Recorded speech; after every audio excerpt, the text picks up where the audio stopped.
Evening, it is 5:30. If we could call the regular board meeting of the Amherst Exempted Village Board of Education order, please, by standing and pledging the flag.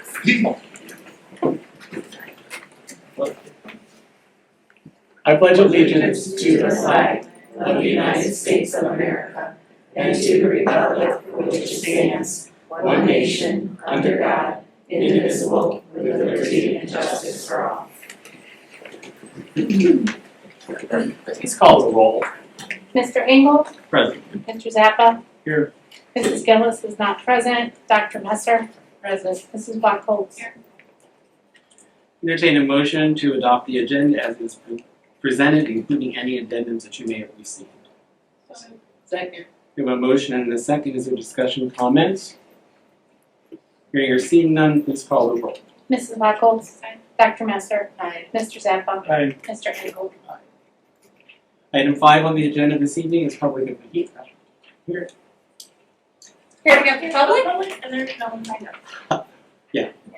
Okay, there's no one signed up to address us this evening, so we would move on to item number 6. Madam Treasurer? Mrs. Walker? I have no report this evening. September business is currently being finalized. As you all know, it's been a little bit busy. An in-depth update will be provided in November with the 5-year forecast. So let's just move on to my recommendations. We have minutes from 3 special meetings. We have appropriations changes, increases for Nord and Powers 018 funds. And those increases, Nord 265, Powers 4,000. Those represent GPD Foundation grant that those two schools have received. Thereby, their revenue budgets need to be increased in their 018 funds, and their expenditure budget needs to be increased. That's why I'm asking for an appropriation increase. And then there is quite a list of donations for the month of September for you all to approve. We'd entertain a motion for the recommendation 7A through 7C. We have a motion and a second, please. Second. Is there discussion or comments on any of those items? Hearing none, please call the roll. Mrs. Wackel? Dr. Messer? Aye. Mr. Zappa? Aye. Mr. Engel? Item 8 will be the superintendent's report. Mr. Molnar?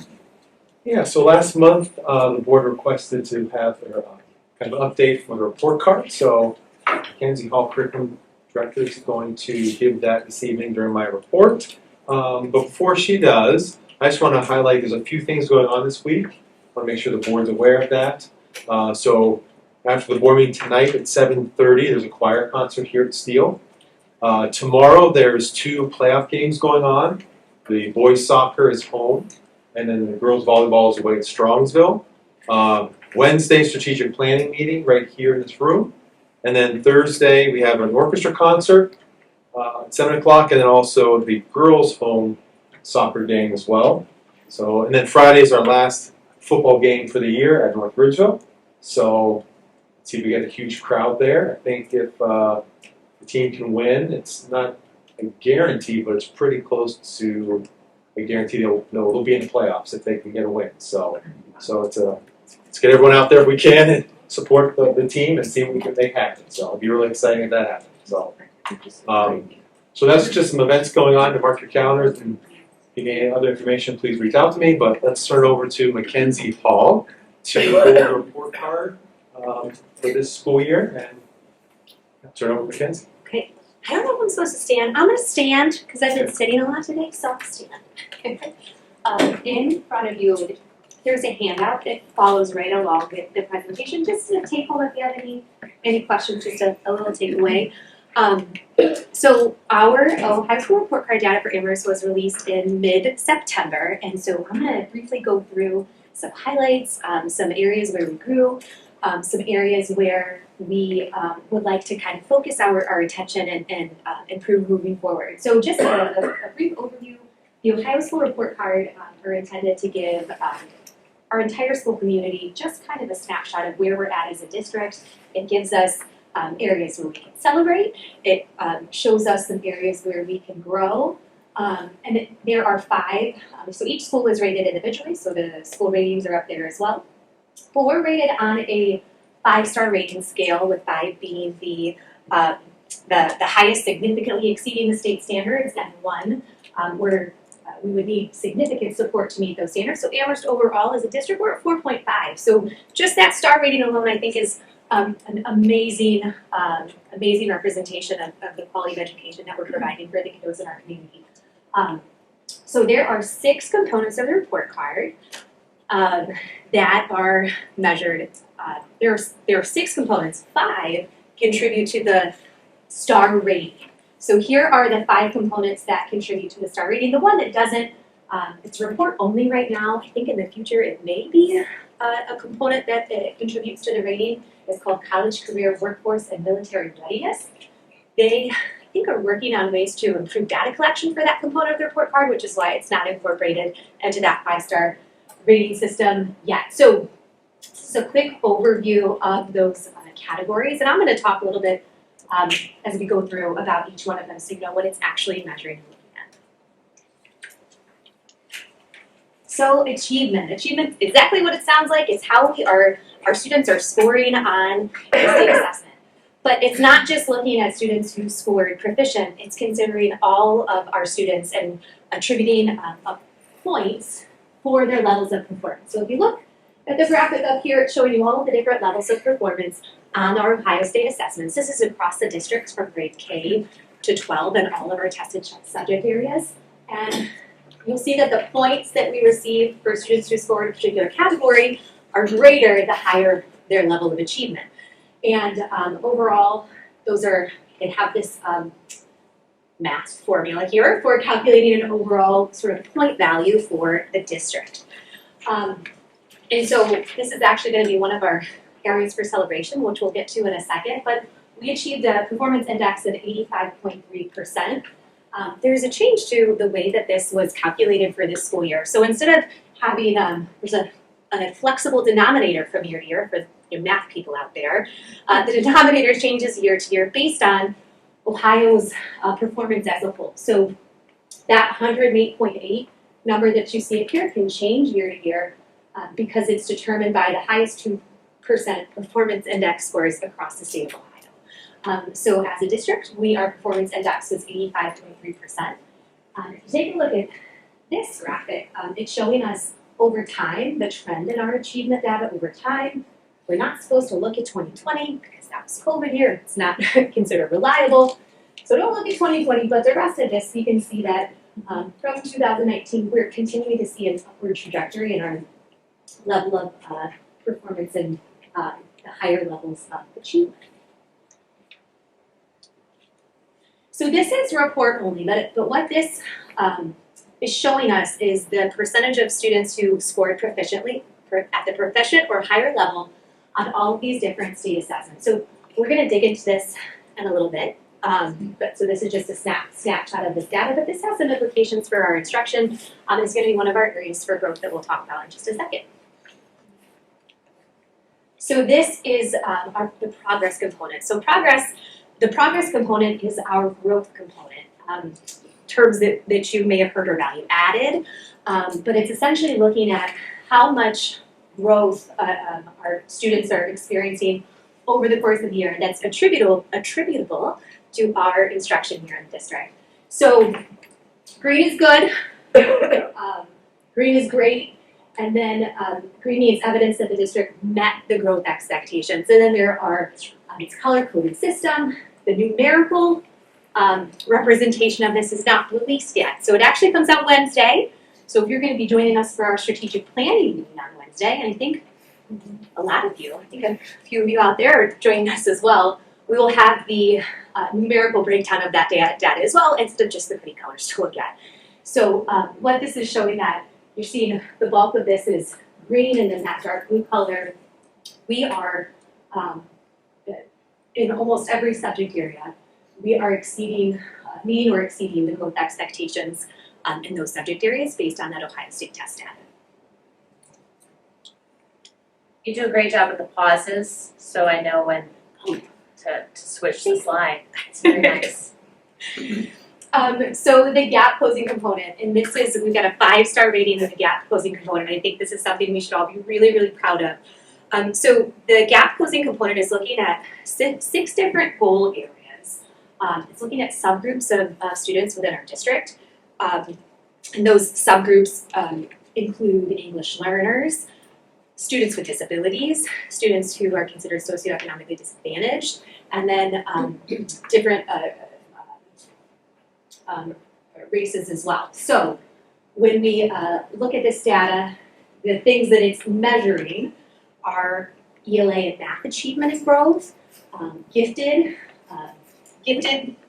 performance, chronic absenteeism, and English language learner proficiency, as well as our graduation rate. So this is something that we should be really, really proud of. If you look at these, again, pretty colorful pictures, the red dot is the goal that's set by the state of Ohio, and then the bar that you see is how Amherst, our achievement in for each of those subgroups. So in nearly every one of these categories, we are exceeding the performance expectations in that subgroup. Still some room for growth, and so we're going to talk about that a little bit in a minute as well, but definitely something to be proud of, how we're closing gaps for all of those different subgroups of students. This is something that I'm really excited about. Elementary teachers, should give yourself a pat on the back. The improvement that we have seen in the area of early childhood literacy in 1 year is just tremendous. So we're going to dive into that a little bit. But there are 3 components of the early literacy rating. One is proficiency on the 3rd grade reading assessment. The other is promotion to 4th grade. And then the last one is improving K-3 literacy. I'll talk a little bit about how that's measured, because that's our place to celebrate for sure, is how we're improving those K-3 literacy outcomes for our littlest learners. And graduation. So this one is unique to the high school. We scored a 4, and this is actually an improvement. This is another area for growth, is our 4-year graduation rate has improved. And then we have a comparison here of other districts and similar districts in the state level, so you'll see that Amherst is exceeding the graduation rates of some of those similar districts in our area. This is just a quick school breakdown. So each of our schools also receives a star rating based on the components that are relevant to that school. So you can see how those star ratings contribute to the overall star rating for each of our schools. And we're going to dive into some highlights next. I think, yeah. So here are some of our highlights. So early literacy. Powers Elementary School, in 1 year, so from spring 2022 to spring 2023, 3rd grade proficiency on the state test went from 73.3% to 82.1%. That is amazing. That's tremendous growth for 1 school year. To put that into numbers for you, I wrote it down. I think it was 34, my math was correct. That's 34 more students we raised to that proficiency level over the course of 1 school year. So that is such a great evidence that we are moving in the right direction with all of our great literacy initiatives that are taking place at Powers. NORD, if we look at that progress component, remember progress is measuring growth, value added over time, and they moved from 3 stars to 4 stars. And in math and ELA, they achieved the highest level of growth, significant evidence that the school exceeded growth expectations for all of our students. So definitely room to celebrate. Amherst Junior High, same thing, from 2 stars to 3 stars, so we're improving how we're growing kids over time. And then at Mariannhill High School, our graduation rate from 21-22 to 22-23 improved. And then this, I think, is really important. If we look at the subcategory of graduation rate for our subgroups, we exceeded the subgroup graduation rate in every subgroup category, which means for all of our kind of marginalized, think about our marginalized populations of students, we exceeded the expectation that Ohio had set for us. So again, definitely a lot to celebrate on our report. So, Powers teachers, does that look familiar? Do you have PTSD from those grades? They show really, really great. It shows really, really great progress towards our kiddos meeting their reading goals though. So the first thing that I want to highlight up here, this is early literacy. It's kind of just a screen capture of some data that we look at quite often. But what it's showing us is how students scored on our Acadians reading assessment at the beginning of the year. And if you look at red means well below benchmark. Those are our kiddos who we're really worried about. They're not demonstrating that they have appropriate grade level foundational reading skills and are in need of intensive strategic intervention in order to get back on track. So that's at the beginning of the year. Well, you'll notice if you compare the red from the beginning of the year to the end of the year, the red is a lot smaller, which means that we are getting kids back on track over the course of the school year. So to put some numbers to that, you'll see that in kindergarten, at the start of the year, 40% of students were considered not on track. By the end of last year, only 10% of students were considered not on track. It's tremendous growth over the course of the school year. And that trend is consistent K-3. So that's early literacy. Progress, data, numerical data coming soon. So I have that, a little placeholder in there for us so we can look at the growth index once we have that data. But again, a tremendous improvement from 2021 to 21, 22 to 22, 23, 2 stars to 4 stars. That's great progress. Our chronic absenteeism is on the downward trend. Also an area to celebrate. And then our achievements, that overall performance of students on state tests is increasing as well. So those are our areas where we have showed growth over the course of the last school year. And then we're gonna jump into some areas of focus. So one of the things that we look at is the number of students who score proficient. There's a magic number, it's 80%. Our goal is for our core instruction, our tier 1 instruction, to be really great and work for at least 80% of our students. And so what that translates to is we would really like for our students, if you add those together, they should equal 73.5. We would like to get to the point where at least 80% of our students in all subject areas are scoring at the proficient or above level. So have some action steps. We're gonna look at our curriculum materials. We've done that at Powers. We're gearing up to do that 6 to 12 with ELA. Math adopted a new curriculum a couple of years ago. I believe they're in 3. So we are doing a lot of really great work to make sure that our resources are good for our students and good for our teachers, and we're going to continue to do that work. I'm so sorry. Take a drink of coffee. I'm ready. Ready to go. The next page? Next page. All right. So these are those performance indicators that I referenced earlier. So keeping in mind 80% is that magic number that we're shooting for. You can see that there are particular areas where we want to address what's going on and make sure that our teachers and students are supported with what they need to be for kiddos to be successful. So our goal is over time to see all of those numbers increase for the proficiency rates to increase on our state assessments.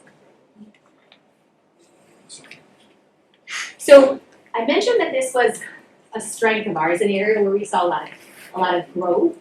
This is our gap closing component. So what you're looking at here, and this is, you can see it a little closer up in the sheets that you have in front of you, is we looked at the performance index for all of those subgroups. And while we as a district met all of the goals set by Ohio, with the exception of 2 categories, English learners and students with disabilities, we got really close.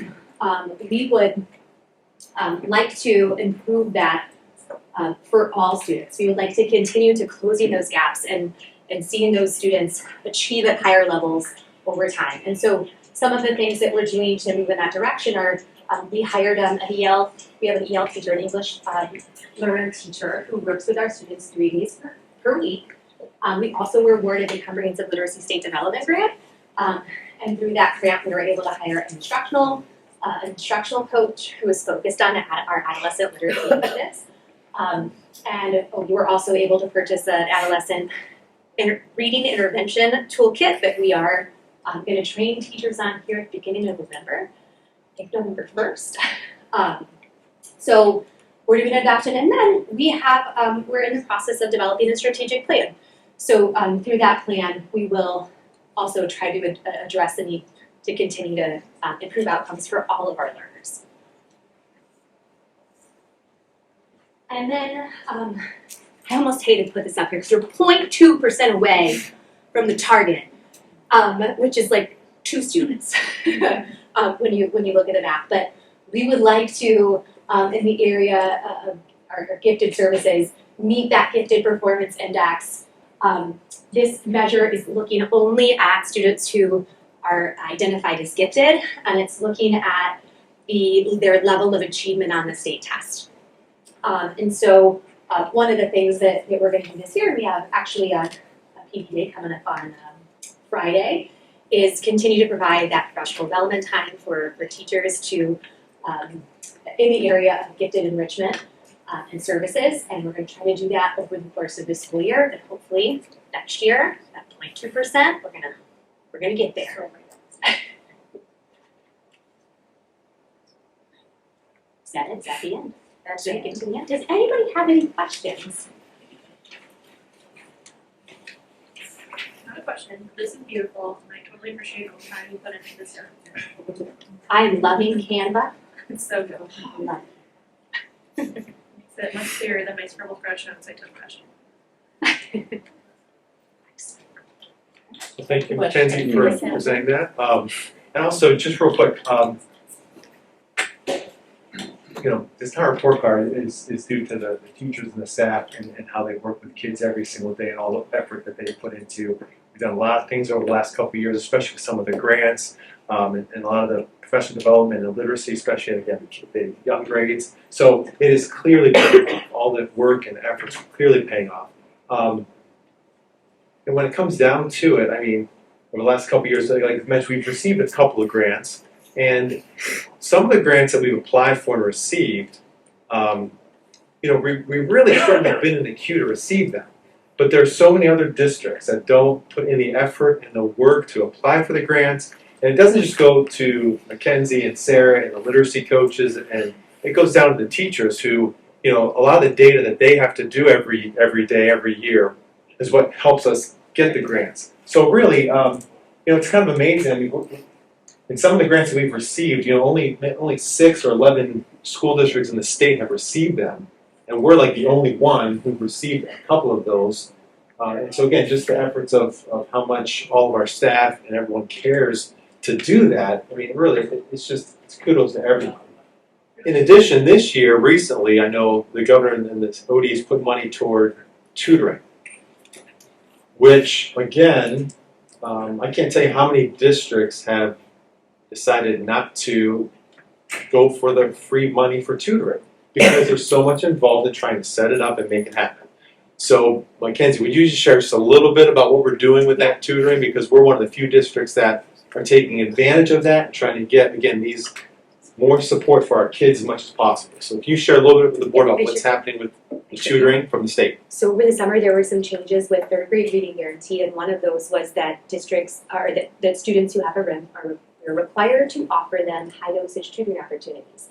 And so the state partnered with vendors across the nation, actually. They're actually joining us from all over the country to offer high dosage tutoring to school districts. So we went through an application process and had to request seats from a tutoring company, and then we were matched with a vendor. So the vendor we were matched with, they're named Signition Tutoring, and through our partnership with them, we are able to offer tutoring to our students between 3 to 5 times per week for 30 minutes for each session, and our principals and teachers at Powers and Nord, so we're using our allocated seats for 2nd to 5th grade right now, with a focus on supporting reading, so specifically for students who need that intervention and support in the area of reading.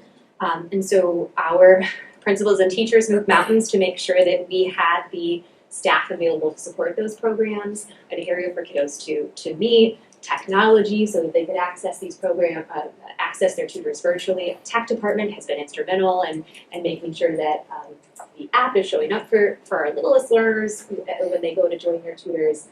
So tutoring is it's ongoing. It's been great. We actually asked for more seats. Haven't heard back yet, but we asked for more seats, and we're excited for the opportunity to partner with one of these tutoring vendors. A lot of schools didn't figure out how to do it within the school day, and so it was great that our building leaders and teachers said, we'll do it, we'll figure it out, and they're running with it. So The reason we applied for more seats because so many districts turned those seats back in because they couldn't make it work, or they, again, sorry, I said didn't want to invest the time and effort and energy in doing that. So I just want to say kudos to everyone, time and time again, from our teachers to our principals to Kenzie and Sarah and everyone, our coaches. I mean, they just put in the work all the time to take every opportunity we can for kids and make it happen as much as possible. So, and it's paying off. So, kudos to everyone. Congratulations to everyone. I think they're doing a phenomenal job. Thank you, Mackenzie, for presenting today. And I think that concludes our report. Well, I have a quick Actually, question. Yes, a question. Yes, so the early literacy numbers, when we were showing for kindergarten 40% at the beginning of the year, down to 10%. Do we have any type of data or breakdown of out of those kindergarten kids, like who was able to be in preschool or pre-K? not that's included as a part of the Ohio State report card data. You'd be interested if that's a part of that big data profile that we can. It's not, but it is something we've had a lot of conversations about, because there's a group of kids that have not had access, or because not all preschool programs are created equal, that we need to make sure we're targeting differently. And so we have had a lot of internal conversations on what's going to be the best way to collect that information.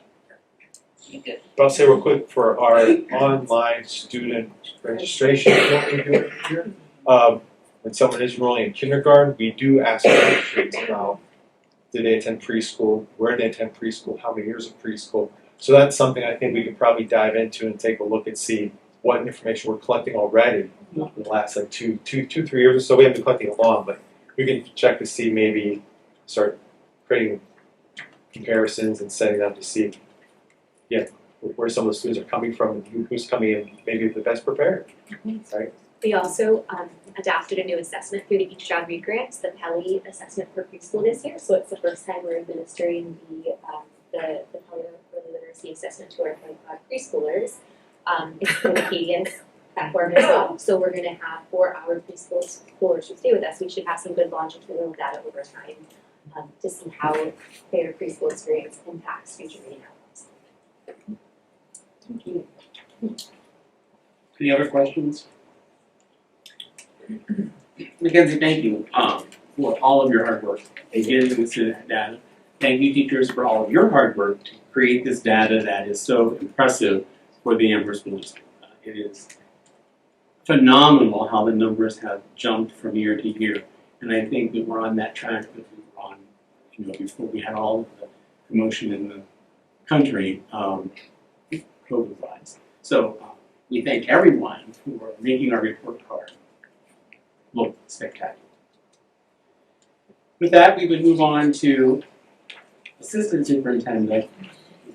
And I have no formal report today, just want to share that if next week is our second harvest distribution, so if you come across on social media the flyer that Jill Murica made for registrations and RSVPs for that, it's good until the 23rd, so just make sure you share it far and wide.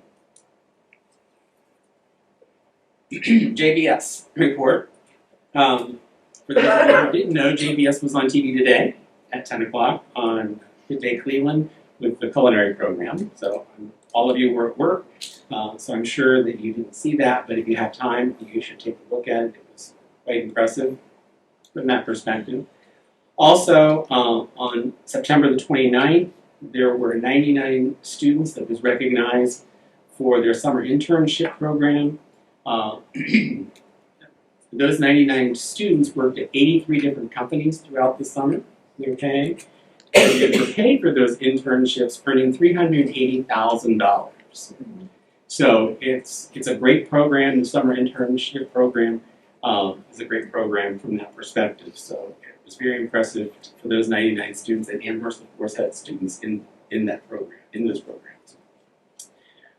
The other exciting news is the Buckeye Room opened last week, so it's open now through October, as well as the bakery. So if you need to go to lunch somewhere someday, you should probably try to get a reservation at the Buckeye Room. It's very good food done by the culinary students at very economical prices.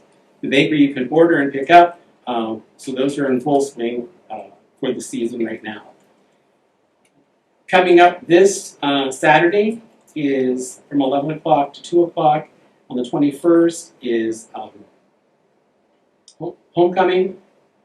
So anybody is invited to go. A lot of alum will go back and visit, but it's a homecoming, but it's also a time that you can look at potential classes in a different way, or programs in a different way than you do during open house, which is November the 19th at 12 p.m. So that's happening in November. Last year, the homecoming had over 5,000 people. So it was the first time it was ever done last year. So we're expecting more even this year. So, is there any questions, anything from the JBS? I can't bring you up to speed on anything that we're talking about from a facility standpoint of the JBS because that board meeting is not until Thursday. Okay. So I know that they've been working diligently on putting together a proposal to do some upgrades from a safety standpoint that needs to be done at the JBS as well. Okay. Item C would be board discussion, committee reports, or board updates. Who has something this evening? Dr. Master? Yes, so lots been going on down in the State House over December and into the fall. We'll start off with House and Senate activity. So House Bill 187 recently passed, and it modifies procedures used by the tax commissioner to assess property tax. The sales tax assessment ratio studies, and you have more info on that?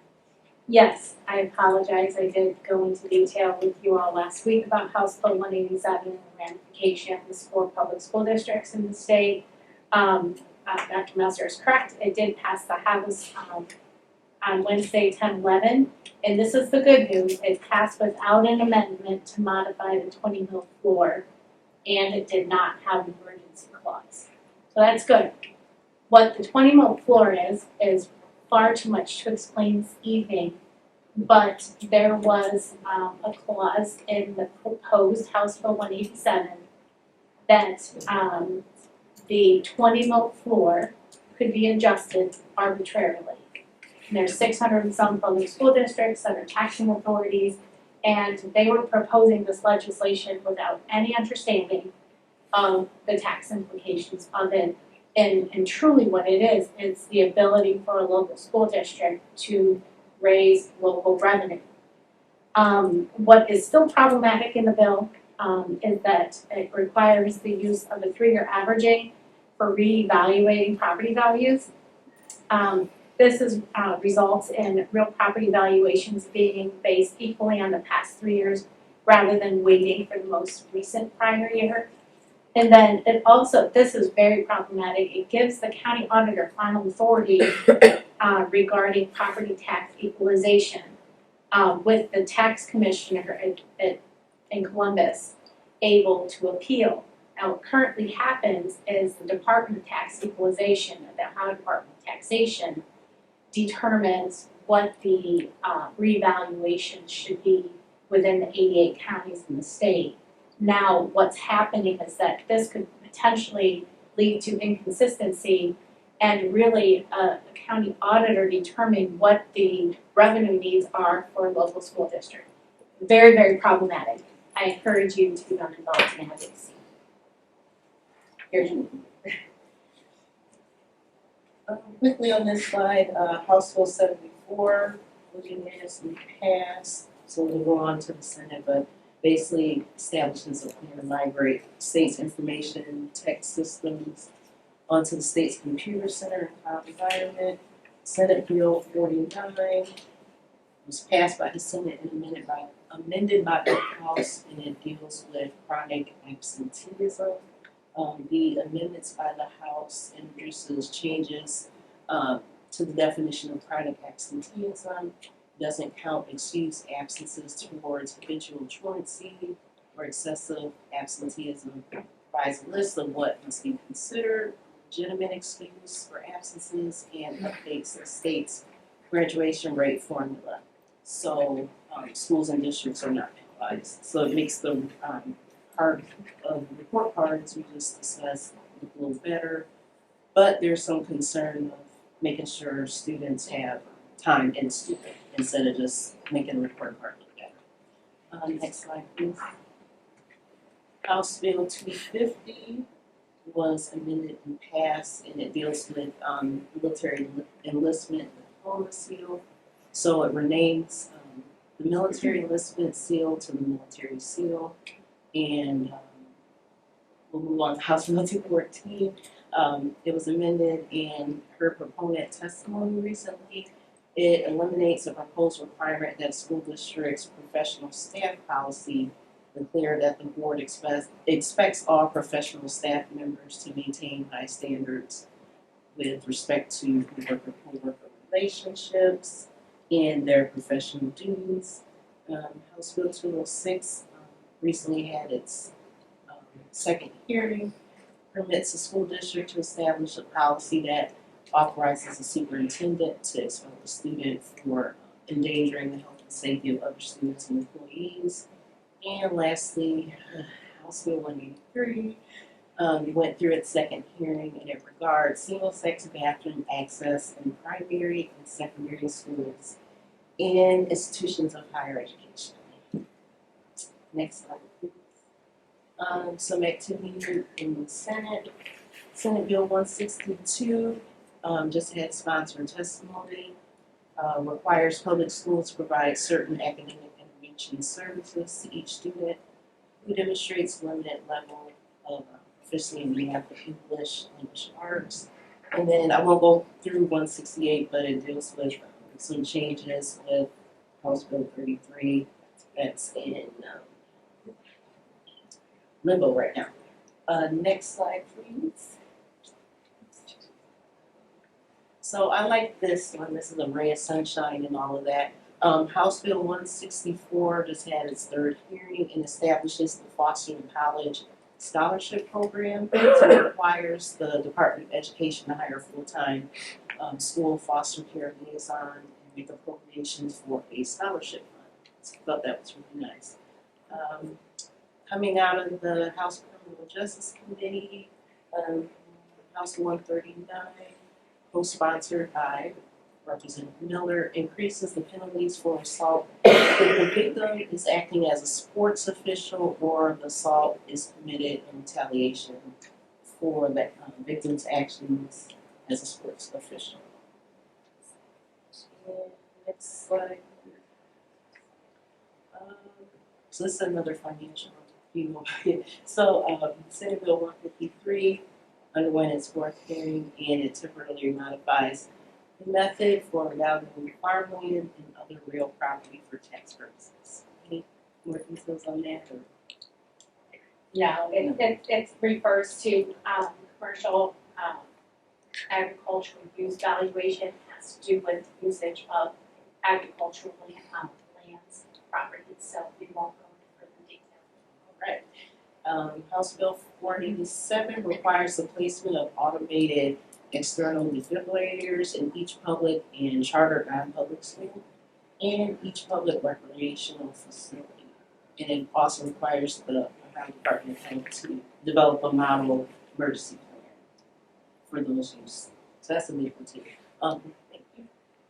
And some additional legislation. So recently the Auditor of State issued another bulletin 2023 that will report provides guidance for school districts related to Ohio Revised Code 3313, requiring cash payment options at school events. So if people want to come to your event, and there's no method of, and they can cover the full price of the ticket with cash, but we do not provide a method of taking the cash, then they can get their ticket for free. And same, well, not same, but with concessions, we also need to make sure we have a method to take cash. And, This yes. actually has to do with what took effect October 3rd, often called the grandparent rule, that requires us to take cash essentially at sporting events. Most districts, the background here is that most districts during COVID embraced online ticketing, and it was very well embraced. There was just a few complaints. I think we had 3 or 4, maybe. We could ask Mr. Wolf just to be sure. But by and large, some of our older, more experienced generation who did not embrace the online ticketing platform wanted a cash option at the contests. And we never not admitted anyone to an event or anything like that. But the auditors, they produced this bulletin in direct response to this requirement that we accept cash. And of course, it becomes a control issue because we go back to allowing people to be admitted with cash, and we all can go back to the good old days when everything was a ticket reconciliation report. And there were actually tickets that were, sold, and then at the end of the sporting event, there was an entire reconciliation process: how much cash, how many tickets are were issued, etc. So that's my input on the auditor stakeholder. Thank you. And then last deals with the U.S. Department Office of Civil Rights in Title IX. So they recently put out 2 clarifying resolution agreements that the law requires schools to increase efforts to prevent or reduce harassment by other students, not just focusing on school officials and employees. Districts should maintain a robust grievance and tracking procedure of complaints and incidences, and districts should avoid inappropriate victim blaming and responding to Title IX complaints. Next slide, please. And finally, so the State Board of Education lawsuit against House Bill 33, right, so that puts things in limbo there with the Department of Education and Workforce. So a lawsuit was filed by 7 members of the state board, and Franklin County Court of Common Pleas judge issued a temporary restraining order blocking some portions of House Bill 33 for some reasons listed below. And I think the next one is just upcoming events and training. So I think that's it. Questions for Dr. Messer? Okay, just a couple of little things. Michael or Sarah, have you heard from the Community Foundation about the meeting that's happening next week in regards to scholarships? Okay, you may want to reach out to Cindy because they are having a meeting. I believe it's next Wednesday or Thursday at the Community Foundation about how they can promote scholarships that are not promoted enough that the Community Foundation issues. Because I know Cleveland State's going to be there, I know some other groups are going to be there. So you might want to reach out to them because she told us that we were welcome to come, but I don't remember the exact date because I was talking to her about something else from that perspective. But I thought she was going to reach out to the schools. So you might just want to touch base with her to see about that.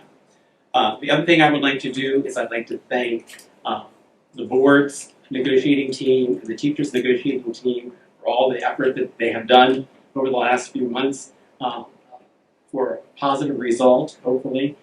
From that perspective here, that we'll be able to approve that tomorrow, not tomorrow evening, but Wednesday evening at the board meeting that we have for the strategic plan.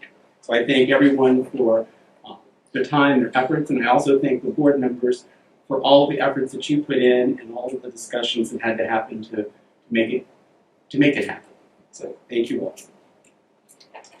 Is there any other comments or committee reports that I've missed? If not, we would move on to personnel recommendations, item 10. Yeah, we have the general personnel recommendations that, some changes in contracts, some new hired substitutes, some resignations in certain areas and so on. And so I'd like to recommend to the board personnel recommendation items A through L. 10A through L, do we have a motion? We have a motion and a second. Second. We have a motion and a second. Is there discussion or comments on any items 10A through L? No comments, no questions? Please call the roll. Mrs. Buckles? Dr. Messer? Aye. Mr. Zappa? Aye. Mr. Engel? Item 11 would be educational recommendations. Yeah, we just have 3 items. I want to point out A is all of the revised board policies. We met with Neola, who the district works with, to update all of the board policies that have to do with changes in law that happen every year, every month. And so this was the first time, usually we meet with Neola, get all the board policies together, review them, make recommendations, and then share it with the board to review. This was the first time that we had our board superintendent's committee join us with Neola for the first time to be in the actual meeting to go over everything and hear it from Neola directly. So I just want to thank Mr. Zappa and Dr. Messer for joining us for that. It was a very productive meeting. It was very efficient too. I mean, kind of got the members of the policy committee right on policy and hear firsthand, ask questions, and it was a great move on our part. So that was very efficient. So thank you both for joining us on that. And with that, I'd just like to recommend items 11A through C. Entertain a motion. Second. We have a motion and a second for educational recommendations 11A through C. Is there discussion or comments? I must say it was much easier sometimes looking at policies as you were looking at them to see if we had any questions to go back to the committee for. I thought it was great. So I think that process works great. Hearing none, please call the roll. Mrs. Buckles? Dr. Messer? Aye. Mr. Zappa? Mr. Engel? Business recommendations? Yeah, just have the one for steel commencement, our agreement with the Wolstein Center, Cleveland State to boost commencement graduation on May 25th. And currently right now, the time we have slotted for Amherst is 10 o'clock. So we had that time last year, and then right before we were bumped to 3 p.m. So hopefully this time that will not happen again, and we will stick with our 10 a.m. time for graduation, which I think everyone appreciates and enjoys, I think, as early as possible. So. We can entertain a motion for business recommendation 12A. You said move? Right. Okay. Can we give a second? Second. We have a motion and a second. Is there discussion or comments on 12A? Please call the roll. Mrs. Buckles? Dr. Messer? Aye. Mr. Zappa? Aye. Mr. Engel? I don't believe there's a need to go into executive session that I'm aware of. So therefore, we would just entertain a motion for adjournment item 14. We have a motion and a second for adjournment. Is there discussion or comment? Hearing none, please call the roll. Mrs. Buckles? Dr. Messer? Mr. Zappa? Mr. Engel? Aye.